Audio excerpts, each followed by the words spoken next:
Assalamualaikum warahmatullahi wabarakatuh. Bismillahirrahmanirrahim. Alhamdulillahirrabbilalamin. Wassalatu wassalamu ala sayyidina Muhammadin. La haula wa la quwata illa billahil aliyil azim. Amma ba'du. Pertama dan paling utama, marilah tetap kita bersyukur kepada Allah Subhanahu wa taala, limpahan rahmat, nikmat, sehingga kita masih bisa belajar bersama, menuntut ilmu, saling sharing keilmuan, informasi. Semoga ilmu yang kita pelajari bermanfaat di dunia dan akhirat. Bermanfaat di dunia ini karena manajemen biaya, mungkin bermanfaat untuk ide-ide bisnis yang Anda tekuni. Ingat, dalam bisnis itu juga adalah ibadah, karena dalam rangka memenuhi kebutuhan hidup keluarga. Ya, nanti ke depannya ini kebutuhan keluarga itu merupakan sebuah ibadah.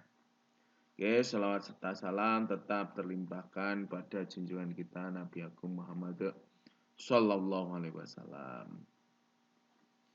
Nabi yang kita harapkan syafaatnya di dunia dan akhirat. Sebelum pembelajaran tentang job order costing di sebuah ide bisnis, saya jelaskan, marilah kita berdoa bersama. Semoga saya sebagai yang memberikan sharing dan Anda yang menerima ilmu sama-sama mendapatkan hidayat, rahmat dari Allah Subhanahu wa taala, rahmat ridhonya. Al-Fatihah.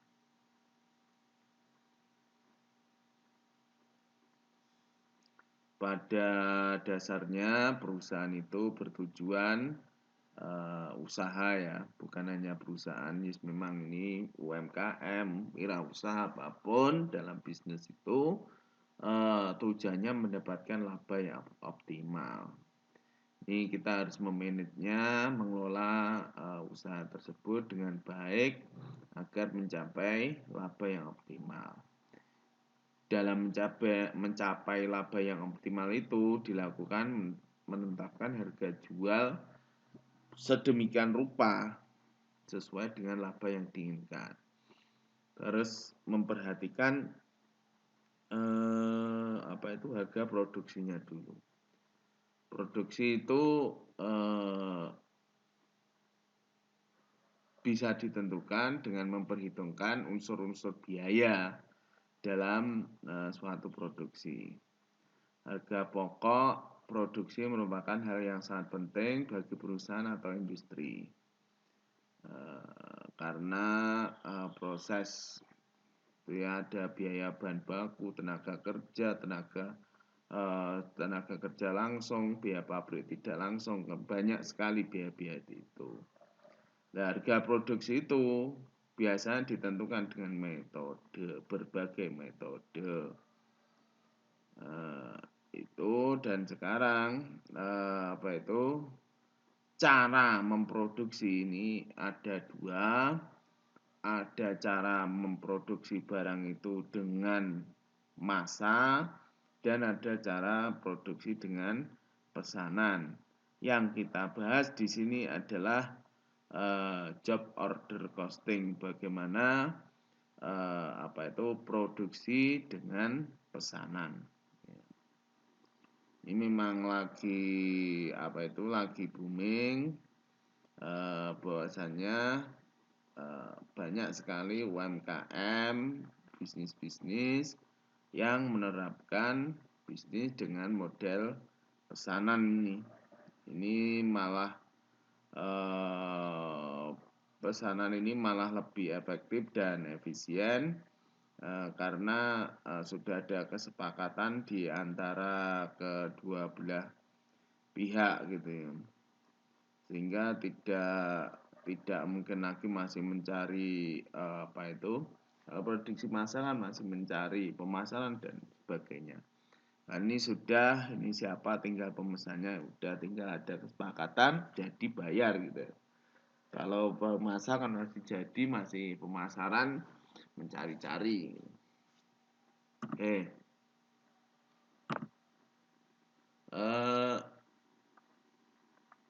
dulu. Sistem perhitungan biaya berdasarkan pesanan untuk perusahaan yang produksi berbagai produk selama periode tertentu. Sistem ini digunakan pada perusahaan yang mengolah produksinya berdasarkan pesanan dari pelanggan. Bastian dan Nurlela dalam bukunya menyatakan bahwa perhitungan biaya merupakan salah satu metode mengakumulasi biaya yang dapat diterapkan pada perusahaan yang menggunakan produksi terputus-putus, di mana dalam metode ini biaya dikumpulkan untuk setiap pesanan secara terpisah sesuai dengan identitas masing-masing pesanan atau kontrak. Kontrak sendiri harus didasari dengan persetujuan di antara kedua belah pihak. Apalagi dalam Islam itu tidak boleh saling merugikan ya. Itu harus ada persetujuan dari kedua belah pihak. Oke, manfaat, saya lanjutkan manfaat dari ini job order costing ini. Berdasarkan pesanan, perusahaan dapat menentukan harga jual yang dibebankan kepada pesanan. Ya. Perusahaan juga dapat mempertimbangkan untuk menerima atau menolak pesanan. Kalau tidak sesuai dengan biaya yang kita keluarkan, mereka tidak setuju, ya ditolak bisa. Perusahaan dapat memantau biaya produksi, perusahaan dapat untung laba rugi setiap pesanan. Ya, pesanan sudah memang dari awal gitu ya, dari awal memang sudah ditentukan berapa jumlahnya, besarannya gitu.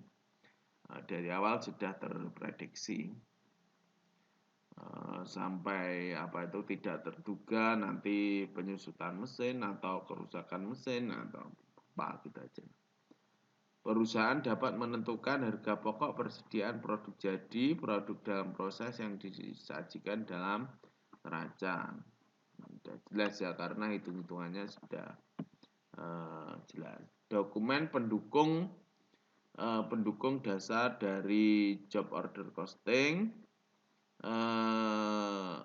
Biaya berdasarkan pesanan adalah kartu biaya pesanan. Ini mencatat dan meringkas biaya bahan baku langsung, tenaga kerja langsung, overhead pabrik untuk pekerjaan. Biaya bahan baku langsung, dokumen sumber pencatatan data secara online digunakan minta bahan baku produksi.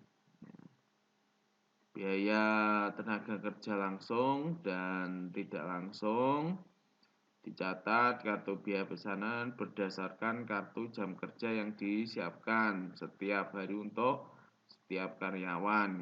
Biaya overhead pabrik,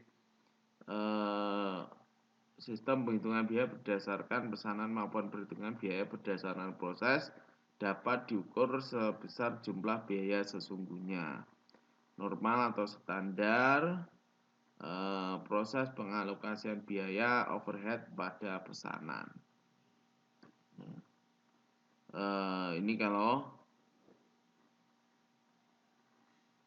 biaya overhead itu pun secara pesanan juga bisa dilakukan dengan dua tahap. Tahap pertama, overhead pabrik dikumpulkan dalam pusat biaya, departemen pembantu maupun departemen produksi dengan menggunakan alokasi tertentu. Atau yang kedua itu dibebankan jam tenaga kerja langsung, jam mesin, biaya tenaga kerja langsung. Itu job order costing dalam kartu. Kartu ini penting. Oke, teknik sebelum dilakukan perhitungan harga pokok produksi menggunakan metode job order costing, maka diperlukan identifikasi biaya produksi dan dikelompokkan biaya-biaya lainnya. Identifikasi biaya tersebut ditujukan menentukan biaya apa saja yang dikeluarkan untuk produksi pesanan tersebut. Ini semisal biaya tenaga kerja, biaya mungkin ada biaya bahan bakar, biaya kimia, konsumsi, sewa gedung, penyusutan peralatan, gaji mandor dan lain-lain gitu. Bahan bakunya apa? Ya. Itu bahan baku, tenaga kerja, overhead traffic seperti itu tadi. Itu bahan baku penolong, ya, penolongnya apa? Seperti itulah. Kemudian yang kedua, setelah melakukan identifikasi biaya produksi, maka selanjutnya adalah melakukan pengelompokan biaya produksi. Biaya produksi adalah biaya yang digunakan dalam proses produksi yang terdiri dari bahan baku langsung. Nah, ini dikelompokkan. Biaya produksi itu dikelompokkan mana yang baku, mana yang untuk tenaga kerja, overhead pabrik, ataupun penolong, bahan bakar atau penyusunan, biaya sewa, konsumsi, gaji mandor, mungkin biaya air seperti itu. Ini dikelompokkan. Oke ya. Itu harus dikelompokkan. Kemudian sebagai cost statement adalah kartu harga pokok produksi pesanan merupakan catatan yang penting dalam metode harga pokok pesanan. Kartu harga pokok ini berfungsi sebagai rekening pembantu yang digunakan untuk mengumpulkan biaya produksi tiap pesanan produk. Biaya produksi untuk mengerjakan pesanan tertentu dicatat secara rinci di dalam kartu harga pokok pesanan yang bersangkutan. Inilah yang paling penting. Di sini harus ada kartu harga pokok produksi pesanan. Ini merupakan rekening awal sebagai acuan sebuah perusahaan, sebuah wirausaha UMKM dalam memproduk sebuah pesanan. Ini harus ada dulu, diperinci secara teliti sehingga kita menentukan harga untuk pesanan itu sudah benar-benar fix, sehingga laba yang diperoleh itu adalah optimal. Jangan sampai ada yang kelewatan. Nah, sebuah pesanan ini kan sudah enak. Ini sekali lagi kita tidak perlu lagi memasarkan. Ini sudah sudah tinggal menghitungnya saja. Harus pandai, karena ini manajemen biaya, Anda harus pandai-pandai menghitung biaya yang dikeluarkan. Kalau sampai ada yang kelewatan, maka laba yang diperoleh adalah tidak optimal. Seperti itu yang bisa saya sampaikan di dalam job order costing itu ya.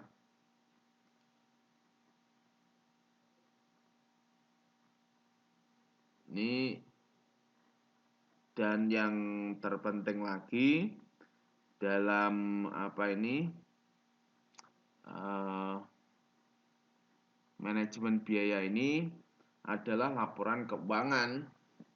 Jangan sampai laporan keuangan itu juga penting dibuat sehingga kita bisa menganalisis perhitungan biaya produksi dengan metode job order costing itu. Bisa melihat harga pokok produksi, kemudian harga jualnya. Seperti itu yang bisa saya sampaikan. Semoga ini bisa menjadi perhatian ketika nanti sebuah wirausaha Anda mendapatkan job order costing. Wallahu a'lam bishawab. Wassalamualaikum warahmatullahi wabarakatuh.